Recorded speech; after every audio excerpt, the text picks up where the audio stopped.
तर ना मी तुम्हाला आज महाराष्ट्रातील एका अशा मंदिराची गोष्ट सांगणार आहे ना, का म्हणजे या गावात ते मंदिर व्हायच्या आधी अशी परिस्थिती होती, गावात 2 वर्ष झाले गावात पाऊस नाही पडला, म्हणजे गाव दुष्काळ एकदम त्रस्त होतं.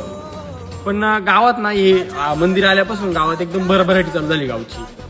तर मी तुम्हाला आज गोष्ट सांगणार आहे संत बाळूमामा यांच्या मंदिराची. म्हणजे हे मंदिर इथं कसं आलं ही गोष्ट मी तुम्हाला सांगणार आहे. तर आजपासून 8 वर्षापूर्वी म्हणजे साधारण 2017 मध्ये ना इथं एक म्हणजे बाळूमामाचा पालखी नंबर 2 ह्या गावात शेजारून चालली होती.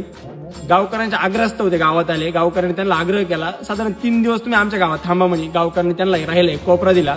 बरंचसं त्यांचं सामान वगैरे होतं, मग त्यांना एक कोपरा दिला. इथं थांबले ते. पण 3 दिवसाच्या बोलीवरती थांबलेले माणसं या त्यांना 3 महिने म्हणजे त्यांचा इथून पाय निघाले गावातून. तर ते 3 महिने थांबले. 3 महिन्यांनी त्यांची परतीची वेळ झाली. परतीची वेळ झाल्यावरती ना त्यांना पालखी उचलायची होती. त्यांना काय पालखी उचललीच नाही इथून, म्हणजे पालखी हालत नव्हती कोणालाच.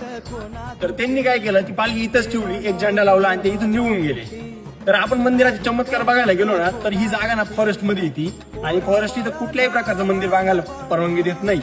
तर गावकऱ्यांनी मिळून तिथून इथे एक शेड उभं केलं. शेड उभं केल्यावरती ही गोष्ट फॉरेस्ट अधिकाऱ्यांना 3 ते 4 दिवसांनी समजली. तर फॉरेस्ट अधिकाऱ्यांनी इथं कर्मचारी पाठवून हे मंदिर खोलायला लावलं कर्मचाऱ्यांना. पण विषय असा झाला, ज्या कर्मचाऱ्यांनी हे मंदिर खोललं ना त्यांच्या घरातले सगळे आजारी पडले. आजारी पडल्यावरती त्यांनी खूप दवाखाने केले, पण ते काही नीट झाले नाही. नंतर त्यांची चूक त्यांच्या लक्षात आली आणि त्यांनी इथून जे शेड खोललं होतं ते परत त्यांनी फिट केलं आणि त्यांच्या घरचे बरे झाले. आणि नंतर म्हणजे इथं बरेचसे भाविक यायला लागले आणि बऱ्याच जणांनी इथं बाळूमामाला काहीतरी नवस केले किंवा काही गोष्टी केल्या, इच्छा व्यक्त केल्या. तर ज्यांच्या इच्छा पूर्ण झाल्या ना, तर ते म्हणजे आज पण ना आमुषाला आणि पौर्णिमेला इथं मोठी पंगत ठेवता आणि या पंक्तीत हजारो लोक जेवतात दररोज.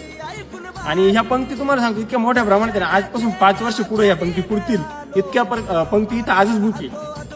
आणि त्याच्यामुळे ना हे मंदिराला आपण जागृत देवस्थान म्हणू शकतो. आणि हे मंदिर ना नाशिक जिल्ह्यातील ना सिन्नर तालुक्यातल्या चास आणि कसरवाडी या गावच्या शिवावरती हे मंदिर.